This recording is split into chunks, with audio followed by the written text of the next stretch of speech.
Guys, kung ano-ano pa sinasabi ng spokesperson ni BBM na to eh. Ba't di mo na lang diretsahin ha? Ang sabihin mo, maapektuhan yung ekonomiya ng Pilipinas dahil nga maraming OFW hindi magpapadala. Kung ano-ano pa sinasabi mo, kung maapektuhan yung pamilya, maapektuhan ng Malacanang. Pilipino tayo, dapat magkakampi. Nasikmura nyo pa na sabihin yan. Samantalang hindi nyo naman kinampihan yung taong dinakip ng mga banyaga. Kinampihan nyo ba siya? Hindi, di ba? Happy birthday, happy birthday, happy birthday to you. Okay. Sa inyong lahat, sa pagbati natin sa dating Pangulo ng ating bansa, Mayor Rodrigo Roa Duterte, sa pagsapit ng kanyang ika-80 kaarawan ng pagsilang. Ang totoo po, hindi ko alam kung ako po ay naliligayahan o nalulungkot sapagkat bagamat ang pagsilang po ay dapat po nating sineselebrate. Ngunit sa kanyang kalagayan ngayon na nasa malayong bansa, nasa pilitang dinukot at inilipad sa isang lugar na napakalayo sa atin. Yes. Magandang hapon muli at happy birthday, Tatay Digong. Naglabasan ho ang nakakulay green. Hindi lang ho dito sa Pilipinas, maging sa ibang bansa.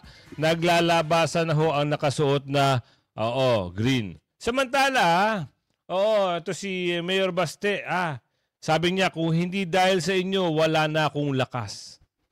Ito ho, papangako ng ating kababayan, Mayor Baste. Hindi ho bibitawan ng sambayan ng Pilipino si Tatay Digong. Hindi natin papatagalin na mga kasama. Bibigay ko na sa inyo yung slide. Pero, nakakalungkot to. Kanina umaga, hindi tayo nabigyan ng recommendation. Bakit kaya? Nag-comment na naman sa atin yung kaibigan natin, mga subscriber natin. Kuya Goods, wala ka bang upload kanina umaga? Meron ho. Hindi ko ho alam bakit hindi pinalabas ni boss. Ito, ipapasok na natin ha. Kailangan natin na magbigay ng update sa inyo dahil siyempre, kailangan nyo malaman kung ano yung nangyayari sa loob at bansa ng ating bayan. Eto na, Chikadora Duterte binati ng New York, nakakaiyak na suporta. New York ho ang bumati at eto mamaya, papakita ko sa inyo. Ang dami ho talagang sumusuporta sa dating Pangulo. Tatawagin natin Pangulo. Kasi yung Pangulo naman ngayon, wala naman talagang yan. Walang ganap ba? Ika nga sabi na Aling Ledesma kung baga sa nakatungaw-ngaw lang. Ito, ipasok na natin. Chikadora, ipasok mo. Maging ang New York ay binati na din ang dating Pangulong Duterte ngayong kaarawan niya. Pinag-uusapan ngayon ang birthday greetings kay dating Pangulong Duterte sa New York Times Square billboard. Talagang hindi makakalimutan ang dating... Sa Times Square po ito naganap pinakita sa screen. Si Tatay Digong binati. At saka may mga picture, naka-video. Sa Times Square malapit sa... alam nyo naman ang New York talagang malaki. Parang divisoria yan pag nakita nyo yan. Lalo na pag mga season ng mga bakasyonista. Yang New York na yan, malapit sa may statue. Alam din natin yan ito, tuloy. Dating Pangulong Duterte saan mang sulok ng mundo. Dahil dito ay bumuhos ng mensahe para kay dating Pangulong Duterte. Sa araw ng kanyang kaarawan, gunitain natin ang mga nagawa niya para sa bayan. Lahat ng infrastructure, mga batas, pagsaayos ng seguridad, serbisyo ng gobyerno, ng kalikasan, kapaligiran, ng edukasyon at kinabukasan ng ating kabataan. Sa napakaraming nagawa ni Tatay para sa bayan, naroon siya ngayon sa piitan, sa kanyang kaarawan, sa ibang bayan. Ang mga sakripisyong binigay niya, pinalitan ng kawalang hiyaan. Totoo! Dahil kita nyo naman ang ginagawa. Napakulong nga si Tatay Digong Dapat dito sa Pilipinas ililitis kung meron man. Bakit sa tagal-tagal ng panahon wala kayong mapakitang kaso man lang ni Tatay Digong? Walang warrant. Ginawa nyo pa ng problema. Nagbakasyon lang si Tatay Digong, nangampanya lang sa Hong Kong.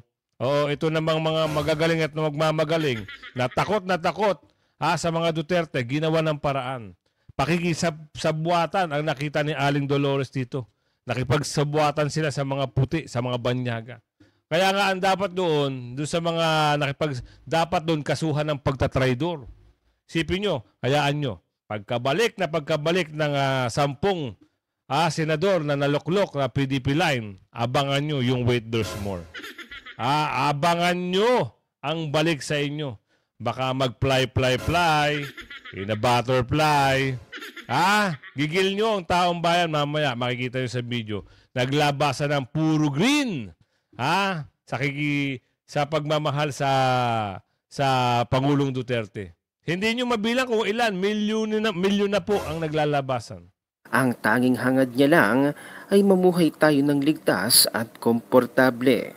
Maaari niyong ipagdiinan na ang mga kriminal, adik, DRUG pusher ay mga tao din, pero hindi niyo din maaalis ang katotohanan na tao din ang mga nabiktima nila. Ilang buhay pa ang mawawala, ilang pamilya pa ang masisira. Kung ang layunin niyo ay bigyan ng karapatan ang mga adik at kriminal, anong klaseng lipunan meron tayo? Lipunan na naglipa na ang mga adik, kriminal at magnanakaw. Kamusta naman ang karapatan naming mamamayang gustong magkaroon ng lipunan na walang ipinagbabawal na gamot at krimen? Pinapahalagahan nyo ba? Nanaisin nyo bang manirahan at tiisin ng takot sa pangamba araw-araw? O mas naisin nyong sila'y supilin o irehab para tayo ay mamuhay ng panatagang loob at ligtas sa banta ng krimen at pagkasira ng pamilya? Mahalaga ba na pahalagahan natin ang iilan at patuloy tayong magdurusa o mahalaga na pahalagahan natin ang nakararami at sakripisyo ang iilan?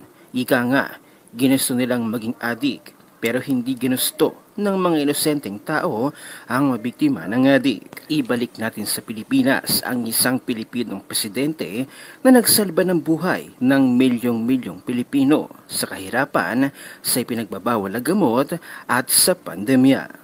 Dear Mayor Rody Duterte, on this very special day, the whole world will celebrate not only the years you have lived, but the legacy you have built, one defined by courage, service, and unwavering love for the Filipino people.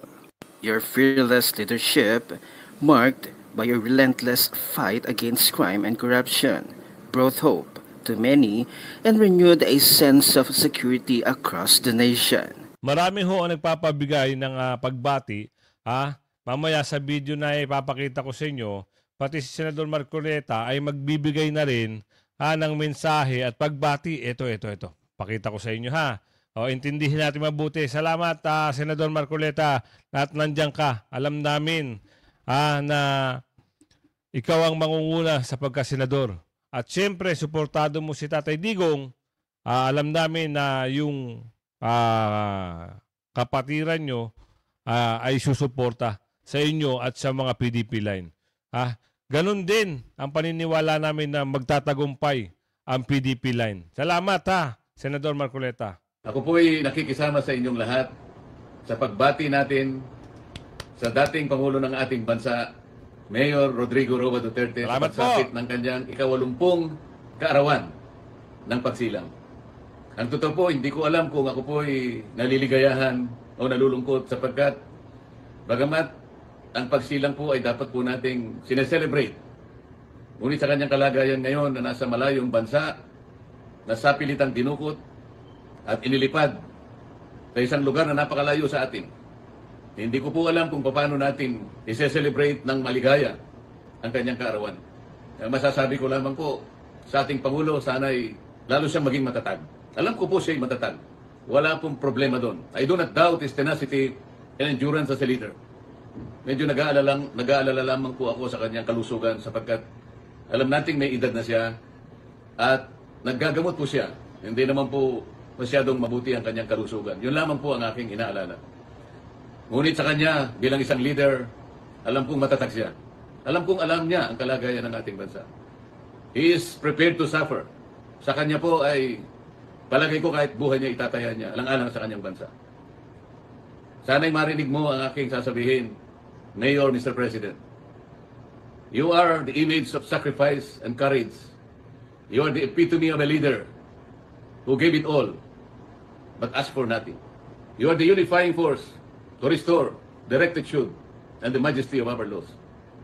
You are the embodiment of a leader that inspire a brave, independent, and sovereign nation.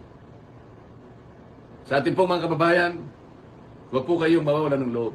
I always believe that there is time for reckoning and for truth to prevail. Let us bring back our decency, our patriotism, and our true sense of nationhood.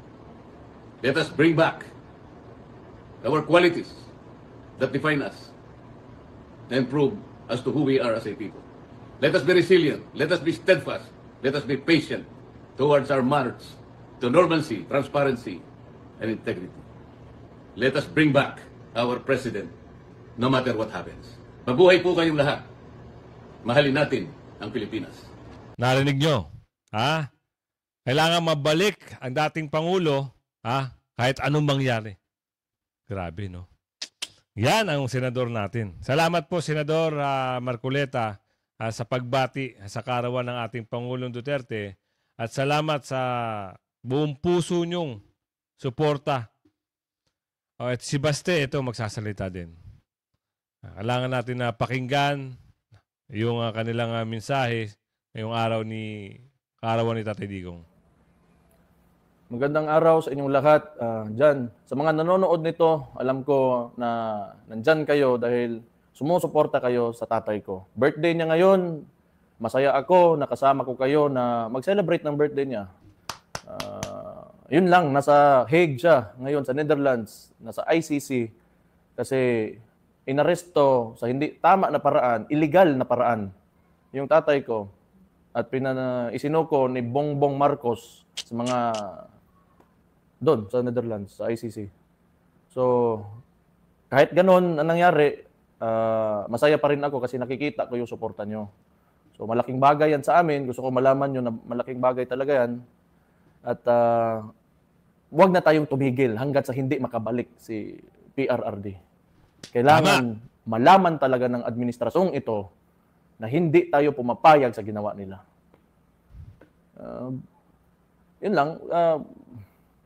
Again, gusto ko magpasalamat kasi kung hindi dahil sa inyo, wala na akong lakas. Mahirap din yung sitwasyon.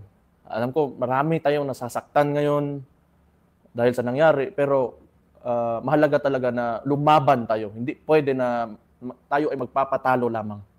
So, kailangan ipakita natin na hindi tayo talaga pumapayag. So again, maraming salamat talaga sa inyo. Marami kayong oras na pwedeng ibigay sa ibang bagay, pero andyan kayo ngayon, andito kayo, nakikinig sa akin. Wala akong masabi sa inyo. So, mahal na mahal ko kayo dahil sa pinapakita niyong suporta sa tatay ko. So, isa pa, dahil ito ay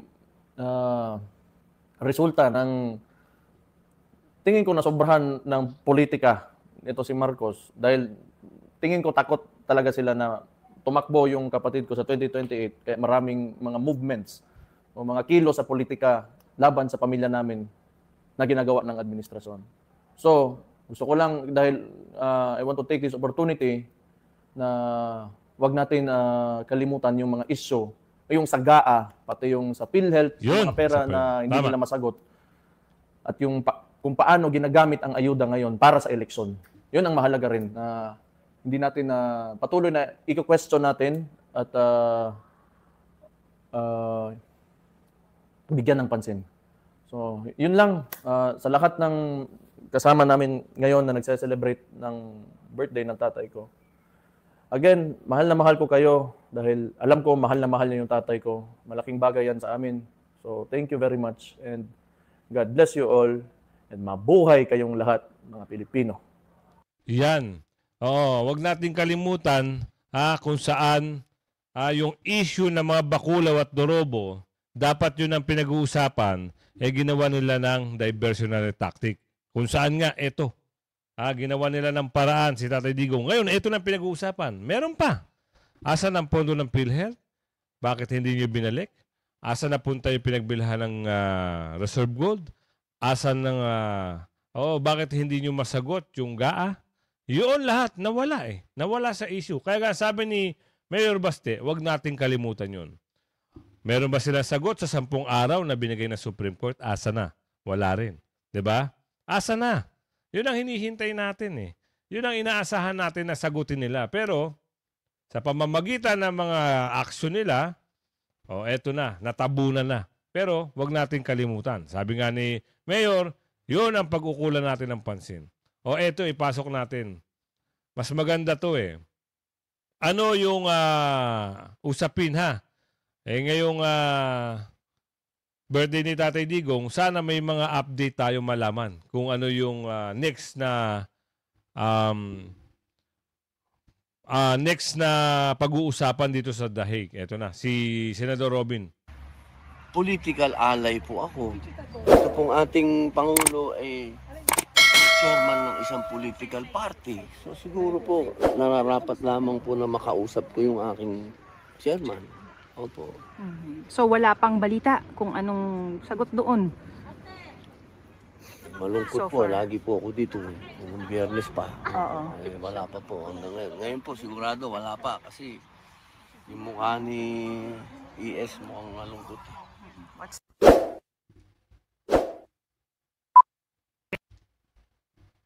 Ng PDP laban. At nasa kalagitnaan po ng kampanya ang ating bansa. Political ally po ako. Ito pong ating Pangulo ay chairman ng isang political party. So siguro po, nararapat lamang po na makausap ko yung aking chairman. Opo. So wala pang balita kung anong sagot doon. Malungkot So po, far. lagi po ako dito. Nung Biyernes pa. Oo. Wala pa po hanggang ngayon. Ngayon po sigurado wala pa kasi yung mukha ni ES mukhang malungkot. What's the next step, Senator? Bukas Anong po balak uli. niyo? Bukas po uli. Umaasa naman po ako na itong mga naniniwala naman daw sila sa human rights. Hindi ito yan. Gaano katagal po kayo dito kayo po ay senator, sitting senator? Ay, break po kami. Oo. Break So, po ngayon. Ngayon po, siguro po ang tamang tanong, paano yung kampanya? Kaya po tayo nandito. Tatanungin po tayo. Pero Ating right mahal now, na Pangulong Duterte kung ano po yung strategy. Siyempre, sa po lahat ito. pero right Alam now, nyo, si Mayor, kaya ng isip niya to. Ang tanong natin, kaya ba ng katawan niya? Yun ang tanong. so ngayon, ang may tentative ano kayo kung hanggang anong panahon kayo dito? O wala pa, malabo lahat, up in the air. Siguro, mga 1 week pa. Hanggang birthday niya. Hindi pa naman kami, matagal pa naman ang resume. Kampanya, ang iniisip ko yung kampanya. How Yung is kampanya. Yung session, tagal pa yun. how is this affecting yung kampanya? Well, Ito yung ito yung mga nakaraang video. Pero mas maganda, intindihin natin kung ano yung magiging usapin dito sa kampanya. Kasi kailangan ipanalo natin yung PDP, mga kasama. Dahil may hirapan yung ibang mga tumatakbo dahil siyempre si Tatay Digong minsan kasama nila sa pagsasalita, si Tatay Digong ay nasa hi. So sa tulong natin, may panalo natin at ikampanya natin yung mga PDP line. Tulungan natin lahat ng mga PDP line na makapasok lahat. Yung 10 na inendorso. Para naman, bilang sa galit natin sa ginawa kay Tatay Digong, matalo yung mga bagoong Pilipinas. Ano nga yun? Para wala na silang maging saysay dyan. Lahat sila tastas. Di ba? sa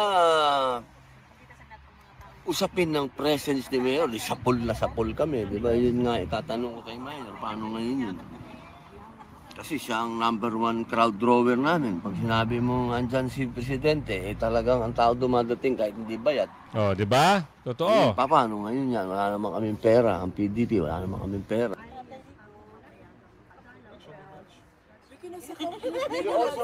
Video. How the fun? Ako, tagaisulat natin. Hindi mo tatanggihan yan, pero sinulat natin. Sige. Chairman. Agad. Van Houten. Dito lang. Di ba? Tulungan natin yung ating mga kababayan na PDP line, ang mga senator na kandidato para lahat manalo. Kampanya natin. Para alam nyo na, nakakainis kasi yung mga ginagawa nila eh. Sumobra na sila. Hindi sila umubra sa panggigipit kay BP Sara dahil mayroong pang depensa si BP Sara. Binulaga nila si Tatay Digong na walang kaalam-alam na aarestuhin na pala siya. Na illegal ang ginawa. 'Di ba? Ang sabi nga doon ng mga magaling na abogado ay isang, ano yung tawag nila? Oo, napping. Yan ang nakakabuwisit. O ito, ipapakita ko lang sa inyo. Itong, ano sabi rito? Makakauwi na. Papauwiin nino. Huwag nyo kaming lokohin. Style nyo lang yan kasi bumabangka kayo sa dalawang kalye, dalawang ilog. Wag na ang mga Pilipino dahil hindi na kayo makakatikim ng boto. Just in.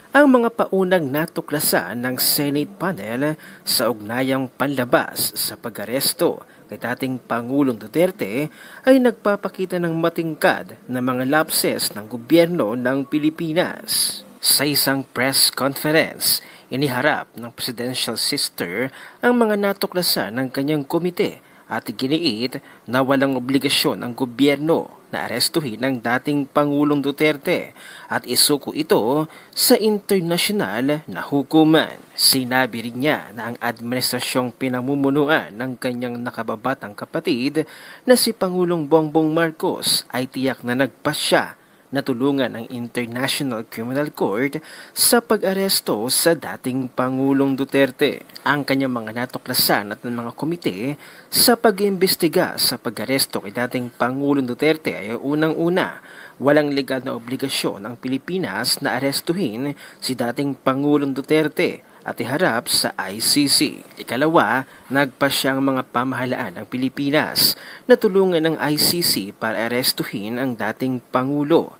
Sinimulan na ng administrasyon ang paghahanda bago pa ang March 11.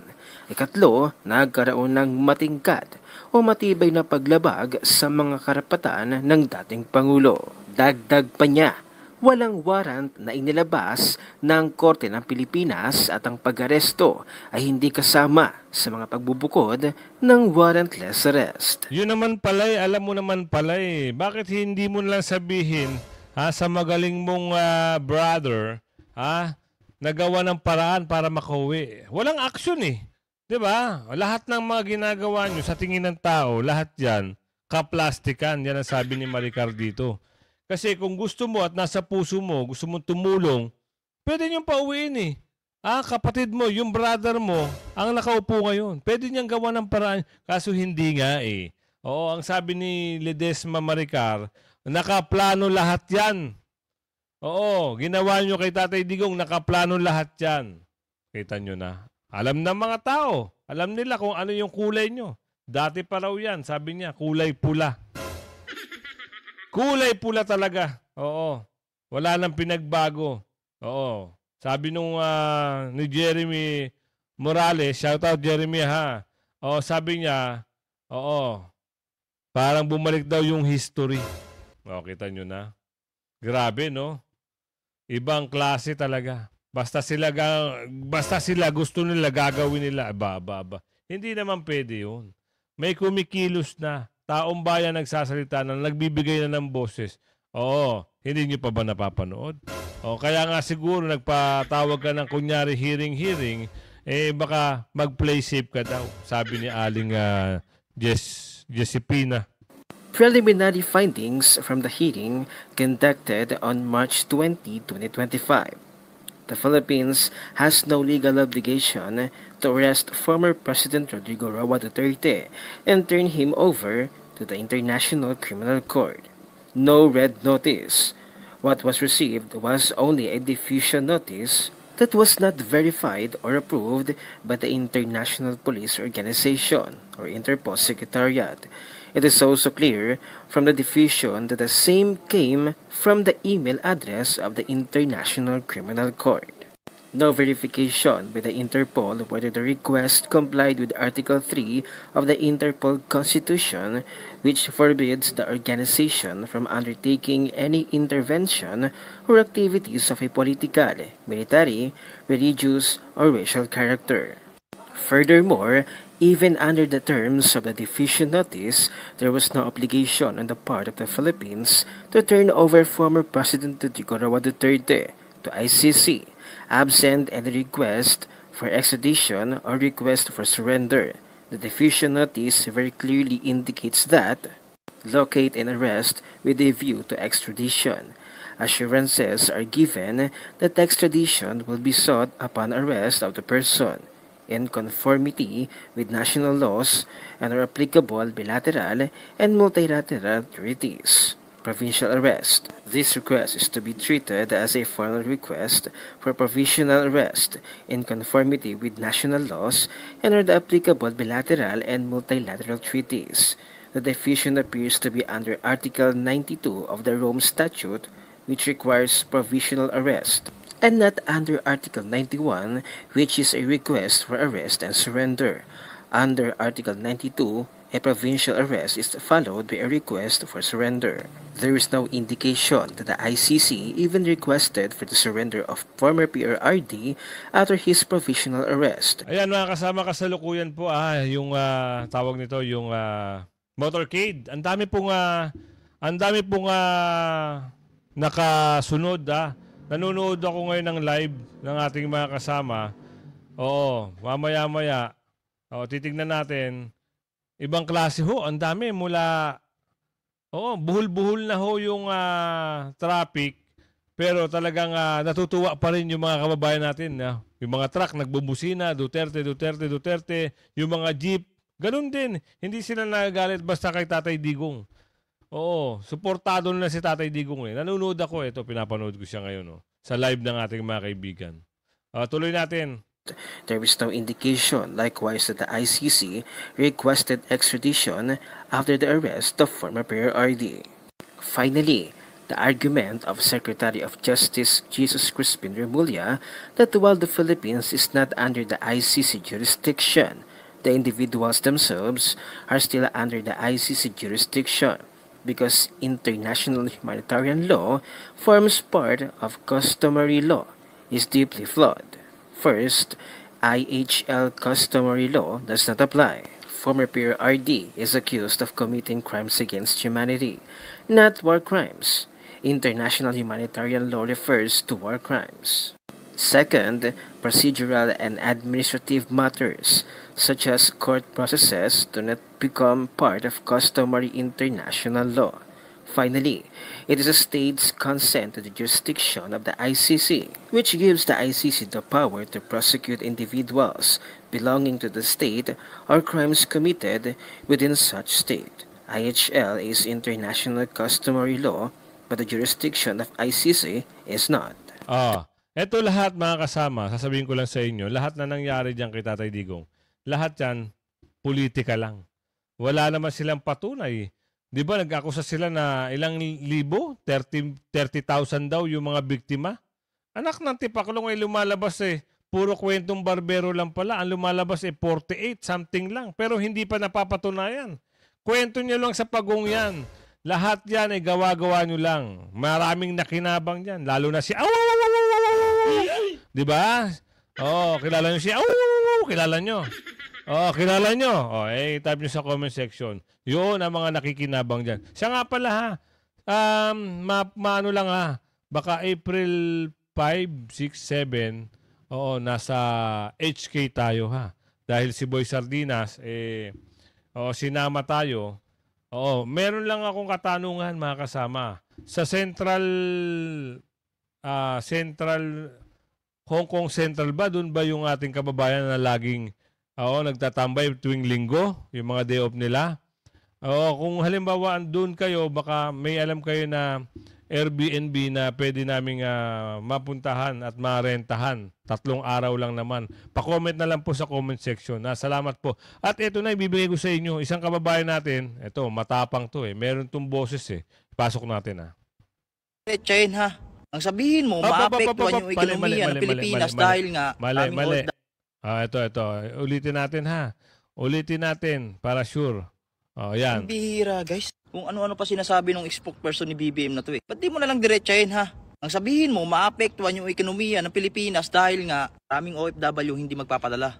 Kung ano-ano pa sinasabi mo, kung maapektuhan yung pamilya, maapektuhan ng Malacanang. Pilipino tayo, dapat magkakampi. Nasikmura nyo pa na sabihin yan. Samantalang hindi nyo naman kinampihan yung taong dinakip ng mga banyaga. Kinampihan nyo ba siya? Hindi, di ba? Anong pinapalabas nyo? Walang kinalaman yung Malacanang. Eh di parang sinabi mo na rin na may kapangyarihan ng mga dayuhan sa atin. At ito pa parang nang insulto. May isang tanong doon na nagtanong sa'yo na kung ano masasabi mo kay former President Duterte. Ang sabi mo, wala. Babatiin mo happy birthday. Diba dapat daw pag birthday masaya? Sa tingin mo magiging masaya? Kapal din ang mukha mo no? O baka kayo yung nagpapakasaya dyan? O paano ba yan? Huwag daw maniwala sa mga fake news. Alang yan. Eh di sana sabihan nyo din mga social media na huwag silang maging bias sa pagkalap ng mga impormasyon o balita. Minsan nga kung sino pa yung mga nasa social media, sila pa yung mga hindi nagsasabi ng totoo eh. Tama ka dyan, boss. Nakakalungkot malaman ng mga OFW ganyan. Bakit yung PhilHealth, di ba kayo nalungkot sa ginawa ninyo? Siniro budget nyo na para sa mga mamayang Pilipino na mga nangangailangan? Lalo na yung mga senior citizen natin sa Pilipinas. So, di ba may mga senior citizens na patay na doon sa record ng mga PhilHealth? Tapos malalaman, buhay pa pala. So paano nyo papaliwanag ngayon yun? Tuunan nyo yung mga pangangailangan ng mga Pilipino. Yung bigas na 20 per kilo, wala pa rin. Ang bihira. Ay, nako na lang. Sa pool sila, dito kay Kuya. Nasaan na nga naman, yung PhilHealth Fund. Ito pagbati ng ating kababayan sa ibang bansa, ito nagkantahan na sila. Happy birthday to you. Happy birthday, happy birthday. Happy birthday to you. Okay, maraming salamat mga kababayan. Ipoto po natin.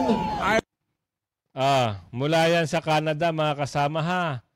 Yan yung ating mga kababayan sa Canada na talagang nagbigay ng kanilang kanta at pagbati kay Tatay Digong. Eto na ha. Hanggang sa muli. I-share nyo yung video ha. I-like and share nyo yung video. At abang-abang lang kayo sa ating mga upload. Salamat. Bye-bye.